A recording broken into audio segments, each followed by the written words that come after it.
Hello there.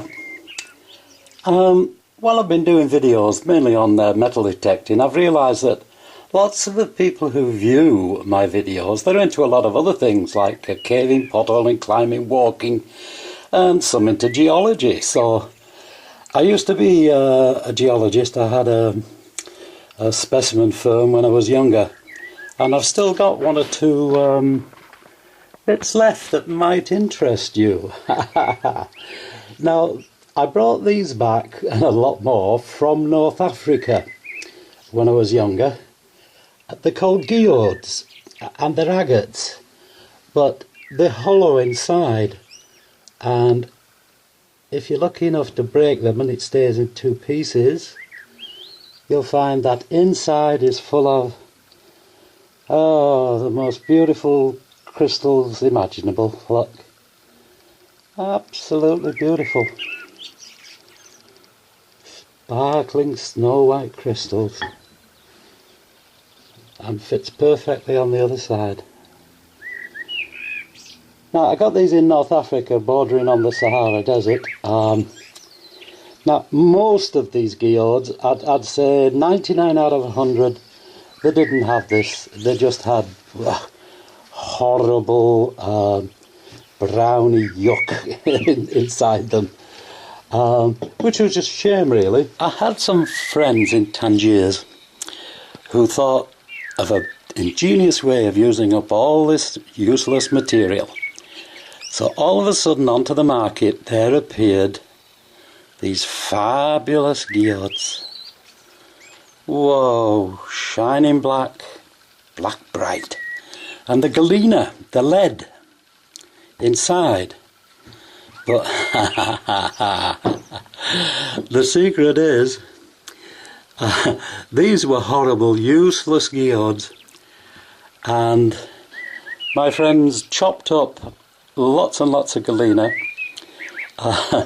They stuck matchstalks into the mud in the bottom. See those things sticking up? They covered them with glue and they sprinkled this galena on them. And lo and behold, you have fabulous, fabulous geodes, which a lot of geology students thought were real. Yeah, but I've been around a lot longer than them. Beautiful little geodes, eh? Now, talking of lead, round about the same area in the lead mines there, come across this crystal, and I thought, oh, it's calcite, and I thought, no, and I picked it up and I thought, whoa, it weighs as heavy as lead. That's a bit of varieties on the bottom, that pink. And why does it weigh as heavy as lead?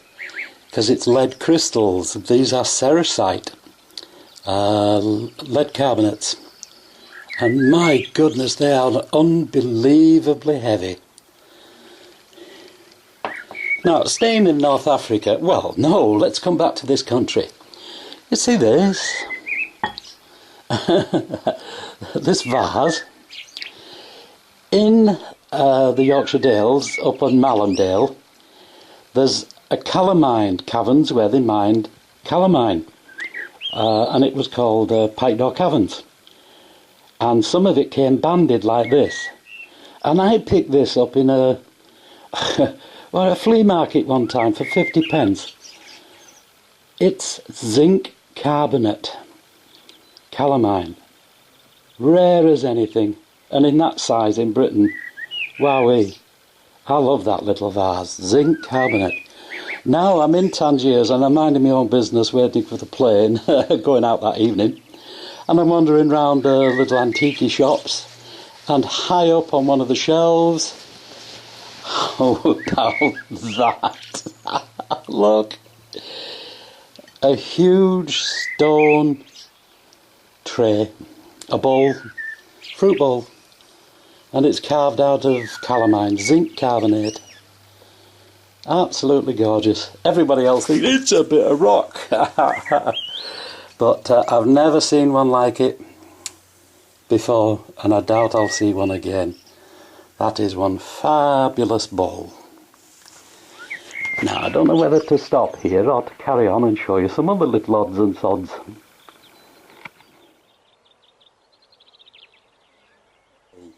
Let's have a reminiscence of little trips around Australia prospecting. I went looking for opals and I found a big opal field, but unfortunately they weren't good enough. I mean, you can see the opal shining there, but they were full of these black dendrites, manganese, which are pretty in themselves. I mean, very, very nice.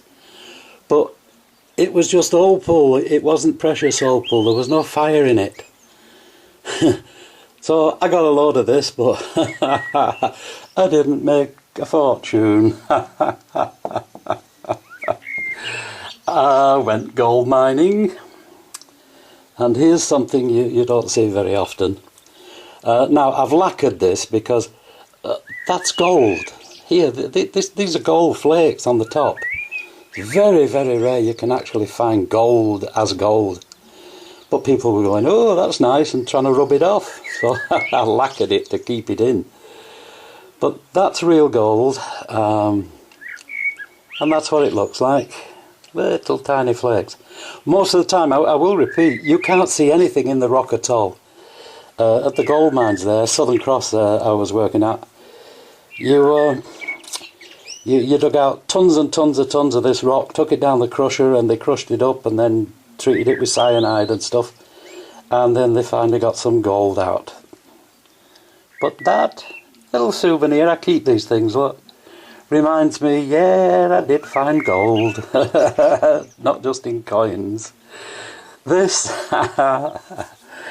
this little souvenir. None of these are really worth anything, it's just the reminders that I've got tucked away. Tree trunk, eh? Petrified wood. Now, afraid it isn't. It's iron. It's banded iron ore from up the Parabadu, the iron mines up there. And it just happened to get twisted into that shape. The forces of nature. But look, it's even banded like a tree would be. But sorry, that is ironstone. It is not. It is not a petrified tree trunk. No. You didn't find that like that. No, I didn't. I was looking up Unithara, right, oh, in the way back of nowhere, and then go somewhat further. They were mining beryllium crystals, 30 foot long, for the space industry, for making beryllium out of. Huge beryl crystals. But I was trying to find the mine and I couldn't find it because it's as flat as anything, and there's this hill. So I climbed to the top of this hill to have a look round, and suddenly realising I was stood on a hill of pure rose quartz. Grabbed a chunk, nice piece, and got it carved into a mandarin duck in China. It's supposed to be very comforting, is rose quartz. You can just cuddle it. So why not cuddle a duck?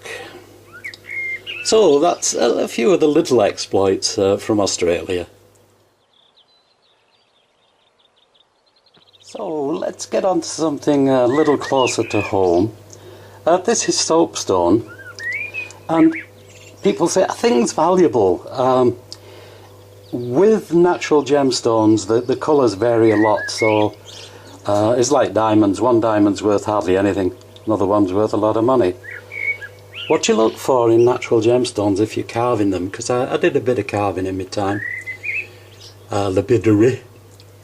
Here there's a flamingo, and the stone was red and white, so it carved in such a way as to bring out the red.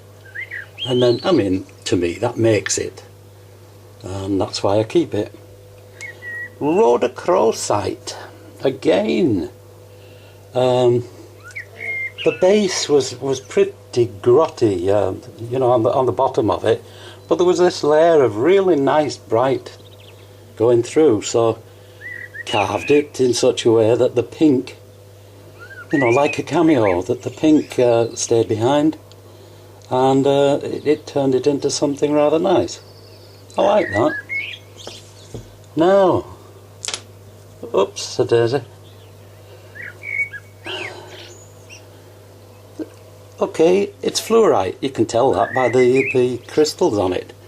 But it's yellow crystals. We used to go up Alston, and instead of the normal purple, there used to be mines up there, the lead mines. They had yellow ones and blue ones and green ones.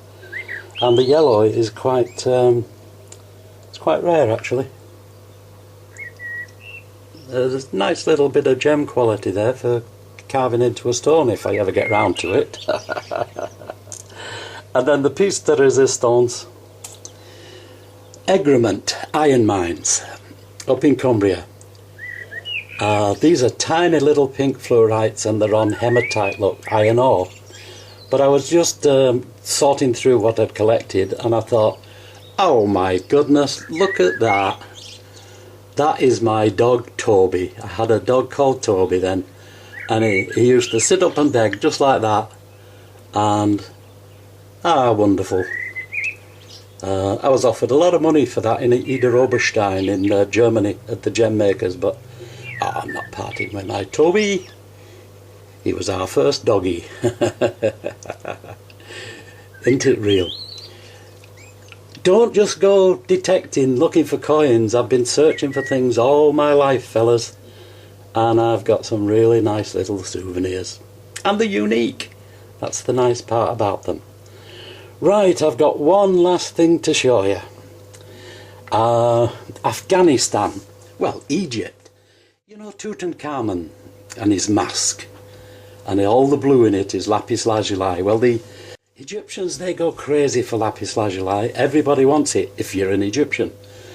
So when the Afghan war was on, fair bit of lapis lazuli into Egypt. Now this one, I kept this because I've never seen a carving as big as that in lapis lazuli. It's a squirrel and it's nuts. Well, it's cherries actually, it's on a cherry tree. But oh boy, oh, memories. Memories of taking tons of lapis lazuli into Egypt and haggling away. And boy, you do have to haggle out there. But yeah, it was fun. So if you bought lapis lazuli from Egypt, it probably came from me. Oh, I hope you've enjoyed this. See you later. You take care. And it's only a couple of days now, and I'm taking the lads and the lassies out on a hunt round my fields. So that will be fun. Don't miss it. Till then, bye.